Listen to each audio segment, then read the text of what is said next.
Nakatakdang magsagawa ng nationwide transport strike sa March 19 ang transport group na pinagkaisang samahan ng mga tsuper at operator nationwide o Piston bilang protesta laban sa patuloy na pagtaas ng presyo ng produktong petrolyo. Sa panayam ng Bombo Radyo Kawayan kay Ginoong Modesto Modi Floranda, ang presidente ng Piston, sinabi nito na magkakaroon ng mga kilos protesta sa iba't ibang bahagi ng bansa, kabilang ang ilang lugar sa rehiyon bilang pagtutol sa oil price hike at panawagan na ibaba ang presyo ng petrolyo. Ayon kay Floranda, napipilitan silang magsagawa ng welga dahil halos wala na umanong kinikita ang mga driver at operator dahil napupunta na lamang sa gasto sa krudo ang kanilang kita. Dagdag pa niya, inaasahan pa ang panibagong pagtaas ng presyo ng petrolyo kung saan posible hong umabot ngayong araw sa 15 pesos hanggang 22 pesos kada litro ang dagdag sa diesel at 15 pesos hanggang 19 pesos kada litro naman sa gasolina.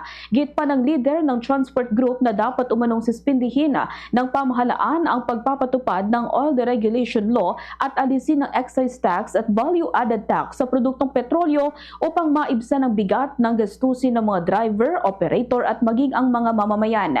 Sinabi rin ni Floranda na kung patuloy na tataas ang presyo ng petrolyo ay posibleng umabot sa 100 pesos hanggang 120 pesos kada litro. Maaring tuluyang tumigil sa pamamasada ang maraming public transport drivers dahil hindi nakakayanin ang gastusin sa krudo. Samantala, nanawagan ang Piston sa mga commuter at mamamayan na suportahan ang kanilang gagawing transport strike dahil ayon sa grupo, layunin nitong ipaglaban hindi lamang ang kapakanan ng mga driver at operator kundi maging ang interes ng publiko laban sa patuloy na pagtaas ng presyo ng petrolyo. Ganitong bahagi ng pahayag ni Ginoong Modesto Modi Floranda. Transport strike. Ngayon darating na March 19, yung ating umpisa ng transport strike at magaganap ito sa buong bansa. Magkakaroon din ng mga welga sa iba't ibang bahagi ng ating mga rehiyon.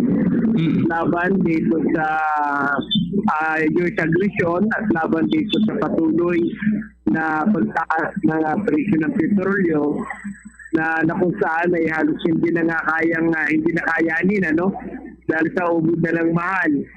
At bukas ay magkakaroon din ng panibagong pagtataas na maglalaro sa 15 hanggang 22 pesos per liter